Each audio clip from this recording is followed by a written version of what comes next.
Brothers in Tech is a weekly podcast focused on personal and home technology, helping provide you, our fellow brothers and sisters in tech, with some information, assistance, and recommendations.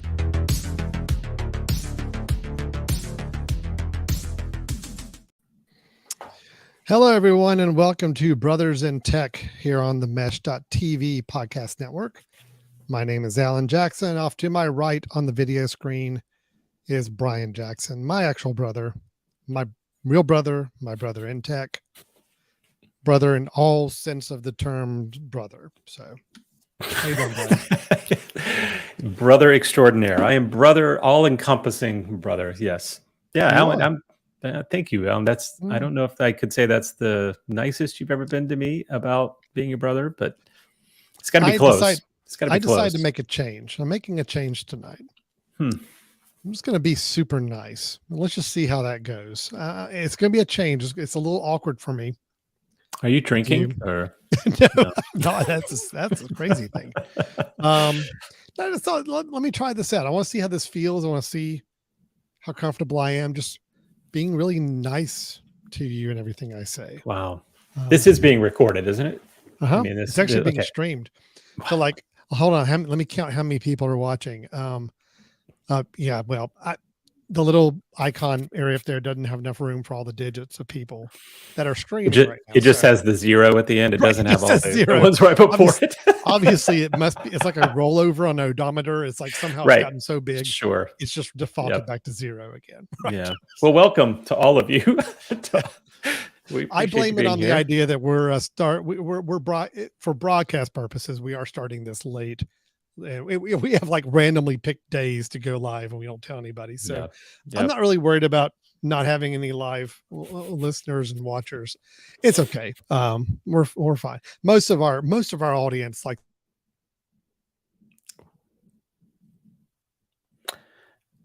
and for those who happen to be with me right now with Alan frozen, this is one of the reasons we are starting late today. So Alan, who was frozen there for about 10 seconds. So something weird's going on here, and this may be happening throughout the episode. So I'm just going to, Brian, if I do freeze up, you just got to kind of pick the ball up and run with it and go. I'm so excited. I'm so excited. Yeah, I don't know what's up. I did just switch to a new internet service last week. Don't know if that has anything to do with it. I'm not going to say the name of the company because I don't want to get involved with company names right now, but we did roll out a fiber line internet connection to our house. It had been working really good until I got on the streaming application here, and now it's frozen up on me several times. I'm not saying it's the internet. I'm not saying it's the service we're using to do the streaming. I don't know what it is, but it probably will happen again. Yeah. So I'm just giving heads up, Brian. If you do see me freeze up, just run with it, man. It's all you. Take over. I'm ready, man. I'm loaded and ready. You're ready. So now we've already been talking for 4 minutes here, Alan, and this is where today we're going to introduce something new, right? And I'm jumping in because, well, I just don't know if you're going to be frozen or not. I think that's good. I think you just go ahead and go with it. Yeah. Okay. So for one of the feedback pieces that we've gotten from some of our wonderful mini listeners is, it's great to listen to your episodes, but sometimes they go a little long and it takes me multiple trips to and from work to listen to all of them. So, what we're going to do is we're going to mix it up a little bit. And I'm not saying we're changing things because we'll still have our deep dive episodes every so often, maybe once a week, maybe once every other week. But in the meantime, we're actually going to bring in some quick hitter short episodes in which you can get 1 or 2 tips from us and be on your way. And we don't take up the rest of your time because we know you're probably not going to work because you're getting there, sitting in the parking lot, wanting to listen to all of our episodes, and we understand that. So we're introducing tonight the BYTES. We are calling the BYTES, the BYTE BYTES. And these are the Brother in Tech BYTES. BYTES are going to be short, They're going to be quick hitters. They're going to be things that hopefully in the future will be under about 15 minutes that you can listen, you can hear a tip or two, and then you're on your way. Unless we get Alan butting in like he's doing right now, and all of a sudden we start to get longer and longer and longer. I could have sworn that there's a rule somewhere that podcast episodes can't be shorter than an hour. So you're telling me we can actually do something that's less than 15 minutes? Well, we could if you would stop butting in, but yes. Okay. So bites are going to be things, and this is clear. We mentioned a few episodes back that we've given in, we've committed that we are predominantly Mac people and unapologetically Mac people. But most of our bites are going to be things that are already built into your system, especially if you're a Mac person.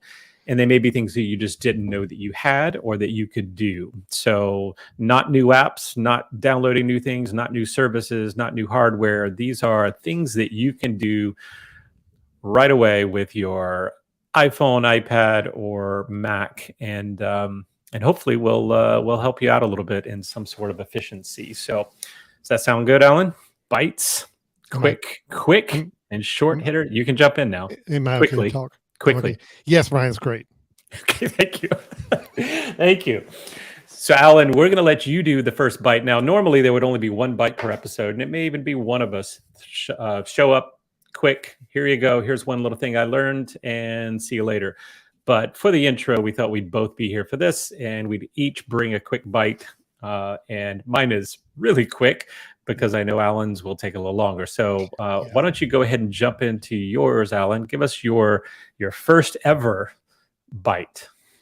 Okay, here we go. So my first ever bite. I have talked about automations and shortcuts on the Mac in past episodes. And I've explained how you can go in and create an automation, create a shortcut, do some other things. I don't think I spent enough emphasis on letting you know that if you are running on a Mac or an iOS device, you have a shortcuts app on your Mac and on your iPhone or iPad. That app, when you open it up, and I'm going to show the screen here. For people on audio, I apologize. I'm going to try to talk through this the best I can. But when you open up your automations app, or your shortcuts, it's called, you are taken by default either to a gallery, which is basically like an app store for shortcuts. If shortcuts are like little mini automated scripts that can run on your computer and do certain functions automatically for you. Now, you may be kind of wary of getting into shortcuts because you've probably seen where you can go in and build a shortcut. And yeah, if you want to create a shortcut, it can get a little complicated. There's a lot you have to understand and work with to do. But the great thing about the automations or shortcuts app is that there's tons of them already built for you that you can actually download and install very, very quickly and easily on your own computer. So for example, if I go to the shortcuts app and I go to the gallery is on the very top of the left-hand side. It's like that app store for shortcuts. I can see there's categories here, some for productivity, here's some for getting organized, here's some for photography. Any of these I see I want to add to my own shortcut library. All I have to do is hit the plus button on that icon. So for example, NPR News Now. If I open it up, it says, this is a shortcut that will play the latest news update from the NPR News podcast, which is updated every hour. Now that's pretty cool. And I can hit the button to say add shortcut, and it has now been added to my library. That's as simple as it is. That's all you have to do. So now if I go look at my shortcuts, these are shortcuts I have in my library. The NPR News one is right there up in that top corner, ready to go. So if I hit the play button on that at any time, anywhere time I'm working my computer, it's going to do exactly what it just said it's going to do. It is out now opened up the podcast app on my computer. You're not seeing it because I don't have that window open, but it just opened up a podcast app and started playing the NPR News today as of 8 p.m. Eastern time, which is amazing. That's awesome. So that's what a shortcut will do. I wanted to show you with the few minutes I have left, because Brian has kept me at a very, very tight, strict time frame here, that I've pointed out a few shortcuts that I think are pretty crazy specific, but things that could be really helpful for people, just to give you a sampling of what some of these shortcuts can do on your computer. So for example, turning text to audio. Okay. So what this shortcut does is if you play it, I'll tell you what I'm going to do. Let me share my entire window instead of sharing just the shortcuts, because I think that's going to show this off a little bit better. So I'm going to share my entire screen here. There's my shortcuts app. I'm going to hit the turn text into audio, and it says, okay, well, what's the text you want to turn into audio? And if I say, hello, brothers and tech listeners, say done, it has now created an audio file of that text. So if I say play it, you're not hearing it because I know you're not getting the sound from my computer, but it is the computer voice reading that text. So now I can save that as a file and I can use it for whatever I need to. Other little nice shortcuts. Google Translate from a shortcut. I know you can do Google Translate on the website and go to Google's Translate page. But if you just have a block of text like that you want to copy from somewhere on your computer, hit the Google Translate shortcut. And it says, okay, what do you want to translate? Something from your clipboard, like you copied from another application? Or do you just want to type in some text right now? I'm going to say, go ahead and enter some text. Hello, brothers and tech listeners. And I say done. And I say, what language? And it gave me, when I set this shortcut up, it let me pick some favorites. So I'm going to say Spanish. And I say done. And it is running. And there it is. I'm not even going to try to read it, but it's right there. And I can actually say, well, go ahead and copy it, or I can share it with somebody using a share sheet. So you have that set up as a quick one as well. Wow. Now, Brian, this is one that I haven't got quite right to work yet, but I love the idea behind it. How many times do we ever, when somebody asks us or writes us an email and says, hey, when are you available on a certain day for a meeting? Now, you could either send them to your own calendar if you have a way of sharing your calendar with somebody and let them pick a time on it. A lot of people don't have that set up or may not find that the easiest way to do it. Or you can go to your own calendar and look on it and say, well, I'm available from 9 to 10 or from 1 to 2, and you have to type that back into a note or email. There's actually a shortcut called Share Availability. If I hit it, it asks me what day do I want to give them. So if I say the 30th and say done, then how do I want to share my availability with somebody? I can say, well, let's do it as a note. Then that is basically the text it comes up with right there. And it says, I am free on 8:30 between start of day 7:45 a.m., 9:15 to 10, or 11 a.m. to end of the day. Now, the reason I say this doesn't quite work right is because I'm not free tomorrow from 11 a.m. to the end of the day. I don't know how it's pulling that in. So I need to troubleshoot that a little bit, but the concept is great. So I think if you're using the Mac Calendar app exclusively, which I'm not, that may work perfectly. Yeah. But, anyway, so you could just copy that right there and paste it into an email. And you did that without having to go look at your calendar and find all those open times. Really quick, just a couple quick more. This is one I don't need to showcase because I'm on a blank screen, but if you have a desktop full of icons and you want a shortcut that just hides them for a while, let's say you're doing a video conference and you want to share your screen and you don't want to have all your desktop icons on there. This is a shortcut that if you click it, it will toggle hiding your desktop icons for you. And then when you're ready to show them again, you click it again and it will pop all your desktop icons back on your screen. Shazam shortcut will basically take any, you play it and it actually does a Shazam little window, like listening for music anywhere where your computer is with the microphone. So if you just happen to be somewhere and you're on your Mac and you want to listen and kind of have Shazam a song, there's a shortcut to do it. And it's great. This one's a really easy one. Search list in Google. This is where you can go in and have Google open up multiple windows with searches on different terms in each window all at one time. So if I say I want to open up a window where I'm searching for hurricanes, another one I'm searching for Florida, and one I'm searching for brothers and tech. If I say done, it opens up 3 browser windows, all of them searching for the terms, each one a term I typed in. And now you hit a return just now. Is it, if you did comma, is it all on the same one? or Yeah. If you do a comma okay. and different phrases on the same line, it'll search those phrases on one tab for you. Yeah. Nice. Last one I'm going to show. This one's pretty cool. Split screen 2 apps. So if I hit this button, it is going to, oh, it's doing it on the other window. That's a shame. I had told it 2 apps that I wanted to have it run split screen.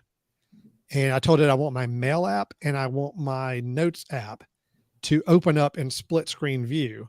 So basically it did this. I'm pulling my 2 windows over to show you, but it basically just automatically opened up these 2 apps in split screen, taking my monitor, splitting them in half. And it did that just as part of an automation really quick. The idea here, Brian, is that this is just 7 I pulled like from a nice little search of some different ones on the gallery. Actually, some of these are ones I just did Google searches for great Mac shortcuts and found ones that people had created and put up online to download or put up in the gallery. Super easy to do. So last thing I'll say with this is if you, like, for example, if I go back to my Safari window, and if I say best Mac shortcuts automation, there's all these different websites where you can go in and it's going to show you different shortcuts that people have made. There's a Google Translate one, share availability, start my next meeting, for example. All you have to do with any of these is just click on whatever link they give you. And once you find the actual link for the shortcut, let's see, where's this link for the shortcut? I did not find that on here. I should have. Anyway, basically, it's going to pop up a web page, an Apple web page that says, do you want to add this shortcut to your shortcuts? And you say, add it, and you're done. So you don't even have to just try to look inside the gallery here. You can actually just go do a search for ones you like, and it will automatically add it into your shortcuts library. And then it's nice to kind of keep this open as like a little dashboard on a monitor somewhere. If there's some things that you need access to pretty quickly, you hit them and you go. So that is the automations. That is the shortcuts. Love it. Just to show that there's some really powerful things in there. And I think more people need to hop in there and play around with that and get comfortable with those, because you can do some pretty cool things in shortcuts. Very cool. Can you really quickly tell me what are the different ways that you can trigger I'm out of time. Shortcuts? I'm out of time, Brian. You told me I was out of time. Yep. What was that question? Sorry, what was it? What are the ways that you can trigger a shortcut? I know you can have a window open and click a button, but can you use you can use your phone, because you can put them on your phone to trigger. Mm-hmm. What else could you do? What are other ways you could do? Voice? So you could do voice. You can actually tell SIRI to run a certain shortcut as long as you know the name of it and you want to tell it to read that. You could choose to have some of them added to your dock, like your dock along the bottom of the screen. If you want to make them like an icon down there.